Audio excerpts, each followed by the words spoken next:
কিন্তু আমার কেমন ব্যবহার করা উচিত ছিল এই হিসাবটা আমরা করি না।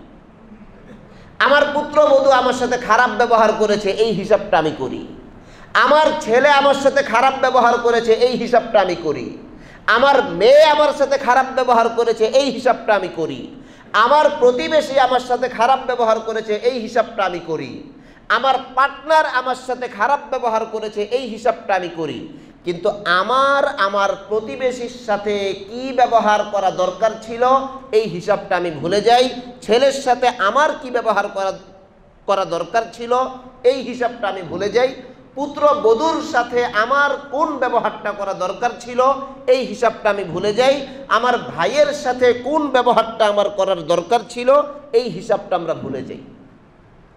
তাহলে হিসাবের জায়গা দুইটা, একটা হলো আমার সাথে কেমন ব্যবহার করা হলো, আর আরেকটা হলো আমার কেমন ব্যবহার করা। তো আজকের থেকে হিসাব কোনটা করব? এমন এক সমাজ ব্যবস্থায় আমরা পড়ে গেছি, এমন একটা ইঁদুর দৌড় প্রতিযোগিতা আমাদেরকে তাড়া করছে। জায়গায় প্রত্যেকটা লোক পেরেশান। আর পেরেশানি দূর হওয়ার যেই মাধ্যম, ওই মাধ্যম না ধরে যেগুলো আমাদের পেরেশানি বেড়ে যাওয়ার কারণ, আমরা ওই সকল মাধ্যমের পিছনেই দৌড়াই। দেখেন, একজন লোক ভারাক্রান্ত হয়, কি হয় ভাই? ভারাক্রান্ত মানে ভারে আক্রান্ত। তার হৃদয়ের মধ্যে এত পেরেশানি, হোক 4-এ পড়ুক, 5-এ পড়ুক, ইন্টারে পড়ুক, ভার্সিটিতে পড়ুক, কর্মজীবনে থাকুক, বৈবাহিক জীবনে থাকুক, সে সিঙ্গেল জীবনে থাকুক, তার মধ্যে এত ভার আক্রান্ত হয়, সে ভারে আক্রান্ত হয়ে যায়। আপনি দেখেন, মানুষের হৃদয়ে যখন পেরেশানি আসে না, তখন মানুষের শরীর ভার হয়। শরীর কি হয় এটা বুঝতে পারেন? শরীর যে ভার হয়। আপনি দেখেন, হঠাৎ করে যদি কাউকে বলা হয় যে ভাই তোমার বাবা মারা গেছে, লোকটা দেখবেন দাঁড়ানো থেকে বসে গেছে। এরা দুইজনে ধরে দাঁড় করাইতে পারতেছে না। মানে কি? শরীরটা কি হয়ে গেছে? কি হয়ে গেছে? ভার হয়ে গেছে, ভারে আক্রান্ত, ভারাক্রান্ত। এখন এই যে বিষয় দেখেন, মানুষ হতাশা হয়, হতাশ হয়, মানে আশা হত, তার আশা পূরণ হয় নাই। এটা 5-এর ছাত্র, তার আশা পূরণ হয় নাই, সে হতাশ। হতাশ কাকে বলে? যে আশা হত, মানে তার আশা পূরণ হয় নাই। ভাইও, সব আশা পূরণ হওয়ার একটা জায়গা, সেটার নাম জান্নাত। সেটার নাম কি? সেটার নাম কি? এছাড়া আর আশা পূরণ হওয়ার, শতভাগ আশা পূরণ হওয়ার কোনো জায়গা নেই। যে যেই লেভেলে থাকুক, যে যেই কোয়ালিটিতে থাকুক, শতভাগ আশা পূরণ জান্নাত ছাড়া কোথাও কিনা।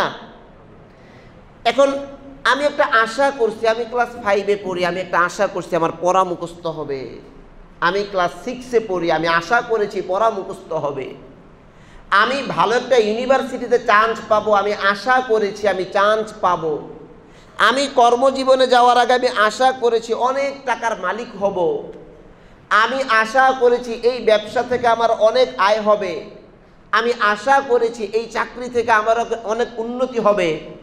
কিন্তু হয় বিপরীত, আপনি আমি যেই চাকরি থেকে উন্নতির আশা করি, দেখা যায় ওই চাকরি আপনার আর আমার অবনতির কারণ হয়। আপনি আর আমি উন্নতি মনে করে যেই ব্যবসা প্রতিষ্ঠা করি, দেখা যায় ওই ব্যবসা আপনার আর আমার অবনতির কারণ হয়। আপনি আর আমি উন্নতি আর কেরিয়ার ডেভেলপমেন্টের জন্য যেই লেখাপড়ায় আত্মনিয়োগ করি, দেখা যায় ওই লেখাপড়া আমার দুর্দিনের কারণ হয়। মা বাবা সন্তানকে উচ্চ শিক্ষিত বানায়, সন্তান মা বাবাকে সাপোর্ট দিবে, মা বাবার দুর্দিনে মা বাবার পাশে থাকবে। এক সময় এই মা বাবা আফসোস করে, তোরে লেখাপড়া না করাইলেই মনে হয় ভালো হইতো, ঠিক কিনা? এই যে আশা হত হয় মানুষ, আর আশা হত হয়ে তখন সে পেরেশান হয়, ভারাক্রান্ত হয়, তার শরীর, মন, মেজাজ, মস্তিষ্ক ভারে আক্রান্ত হয়ে যায়। ভাই, আমাদের একটা স্বভাব হলো, আমরা জীবনে কি পেলাম না এই হিসাবটা খুব সুন্দর করে কষি। কোন হিসাবটা কষি? বলেন না কোনটা?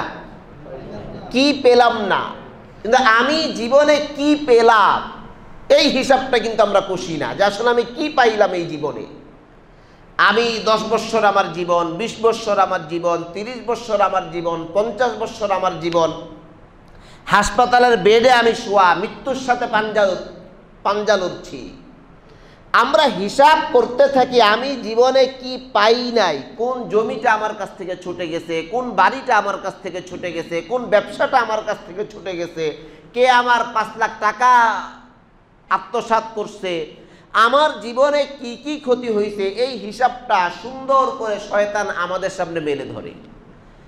কিন্তু আসলে দেখেন কি পেয়েছি জীবনে, আমার এই জীবনের অর্জন কি, এই হিসাবটা অনেক সময় আমাদের সামনে স্পষ্ট হয় না এবং আমাদের মস্তিষ্ক ওই দিকে যায়ও না।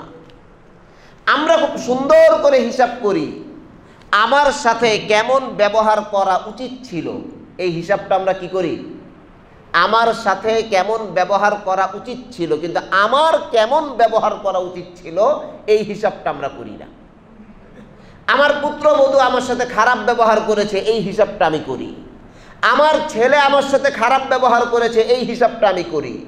আমার মেয়ে আমার সাথে খারাপ ব্যবহার করেছে, এই হিসাবটা আমি করি। আমার প্রতিবেশী আমার সাথে খারাপ ব্যবহার করেছে, এই হিসাবটা আমি করি। আমার পার্টনার আমার সাথে খারাপ ব্যবহার করেছে, এই হিসাবটা আমি করি। কিন্তু আমার প্রতিবেশীর সাথে কি ব্যবহার করা দরকার ছিল এই হিসাবটা আমি ভুলে যাই। ছেলের সাথে আমার কি ব্যবহার করা দরকার ছিল এই হিসাবটা আমি ভুলে যাই। পুত্র বধূর সাথে আমার কোন ব্যবহারটা করা দরকার ছিল এই হিসাবটা আমি ভুলে যাই। আমার ভাইয়ের সাথে কোন ব্যবহারটা আমার করার দরকার ছিল এই হিসাবটা আমরা ভুলে যাই। তাহলে হিসাবের জায়গা দুইটা, একটা হলো আমার সাথে কেমন ব্যবহার করা হলো, আর আরেকটা হলো আমার কেমন ব্যবহার করা। তো আজকের থেকে হিসাব কোনটা করব বলেন না, কোনটা? আমার কেমন ব্যবহার করা। ভাইও দুনিয়াতে সবাই ধনী হইতে চায়, দুনিয়াতে সবাই চায় যে সবাই আমাকে সম্মান করুক। একটা দারোয়ান, যে বাড়ির দারোয়ান, সবচেয়ে ছোট্ট পোস্ট ধরেন, সেও চায় মানুষ আমাকে কি করুক, সম্মান করুক। সবাই চায় আমি ধনী হই, আমার টাকা থাকুক, সবাই চায়, চায় না এমন কেউ নাই। কিন্তু স্মরণ রাখা দরকার, ধনী হওয়ার, ক্ষমতাবান হওয়ার, সম্মান পাওয়ার শর্টকাট কোনো রাস্তা দুনিয়াতে আল্লাহ পাক দেন নাই। কি বললাম? আমি ধনী হব, আপনি ধনী হবেন, এই চাওয়াটা ভুল না, এই চাওয়াটা অসৎ কোনো চাওয়া না। আপনাকে আমাকে সবাই সম্মান করবে, এটা আত্মমর্যাদার দাবি। আমি ইমাম, আপনি আমাকে যথেষ্ট পরিমাণ কি করবেন, এটা আমার আত্মমর্যাদা বোধের পরিচয়, যে মুসল্লি আমাকে সম্মান করবে। আমার মুসল্লি আমারে দেখলে কয় ওই হুজুর, ওই হুজুর, তো বুঝতে হবে আমি আত্মমর্যাদা বোধ হুজুর না, আত্মমর্যাদা বোধ সম্পন্ন ইমাম আমি না। মুসল্লি আমাকে দেখলে বসা থেকে দাঁড়ায় না, বুঝতে হবে আমি আত্মমর্যাদা বোধ ইমাম না। তো আমি ইমাম হিসেবে আত্মমর্যাদা বোধের সম্মানটুকু আমি পাবো, এই আশাটা করা দূষণীয় না। আপনি বাবা হিসেবে সন্তান আপনাকে সম্মান করবে, এই আত্মমর্যাদা সম্পন্ন সম্মানটা আপনি পাবেন, এই আশা করা দূষণীয় না। আমি একজন মুরব্বী হিসাবে এলাকার যুবকরা আমাকে সম্মান করবে, দেখলে সালাম দিবে, এই আশা করাটা অশুভনীয় না। কিন্তু বুঝতে হবে এই সম্মান পাওয়ার দুনিয়াতে শর্টকাট কোনো রাস্তা। আমি নেতার পিছনে দৌড়াইলাম, আলহামদুলিল্লাহ নেতার লগে আমি ছবি দিলাম, এটা শর্টকাট রাস্তা। কোন রাস্তা? আমি টাকা কামাবো, এটা দূষণীয় না। আপনি টাকা কামান না, আমি আগেও বলছি সাহাবায়ে কেরামের বহু টাকা ছিল, শুধু ধনী সাহাবী আলাদা কিতাব আছে। কি সাহাবী? ধনী সাহাবী, এরা ধনী, 1000 কোটি টাকার মালিক এক একজন, আলাদা কিতাব আছে এরকম সাহাবীদের লিস্ট সহ, তাদের কর্ম, কি পরিমাণ সম্পদের মালিক, কি পরিমাণ টাকা দুনিয়াতে রেখে গেছে, কি পরিমাণ টাকা ওয়ারিসদের জন্য রাখছে, আলাদা কিতাব আছে। টাকা কামান দূষণীয় না। হ্যাঁ, দূষণীয় শর্টকাট রাস্তা অবলম্বন করা। দূষণীয় কি? জীবনে টাকা কামানোর জন্য, জীবনে সম্মান পাওয়ার জন্য 1 নাম্বার আমাকে সৎ থাকতে হবে। কি থাকতে হবে? 2 নাম্বার, আমাকে স্বচ্ছতার পরিচয় দিতে হবে। 3 নাম্বার, আমাকে পবিত্র থাকতে হবে।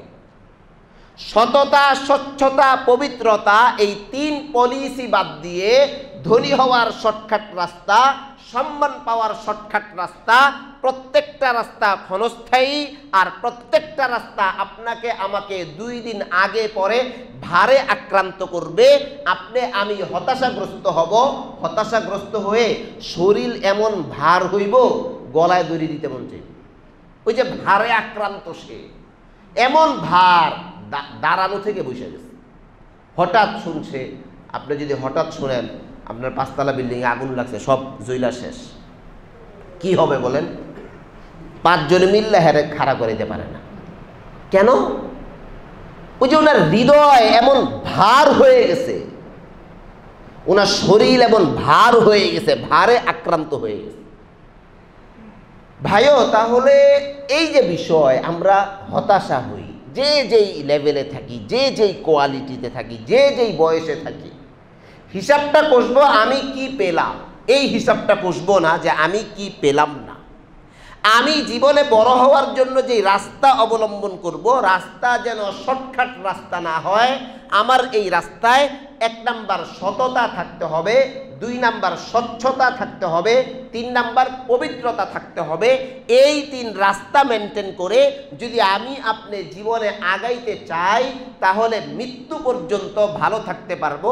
আর এই 3 রাস্তা মেনটেন না করে যদি আমি শর্টকাট রাস্তা তালাশ করি, তাহলে হয়তো আপনার জীবদ্দশায় আপনি হতাশাগ্রস্ত হবেন, নয়তো আপনার মৃত্যুর পর আপনার পরিবার হতাশাগ্রস্ত হবে, নয়তো তার মৃত্যুর পরে তার আগামী প্রজন্ম হতাশাগ্রস্ত হবে। কেউ না কেউ এই অভিশাপের মধ্যে লিপ্ত হবেই। আর যদি ভালো রাস্তা অবলম্বন করি, ধরেন দুনিয়াতে হইলই না, আখেরাত আছে। কোনটা আছে?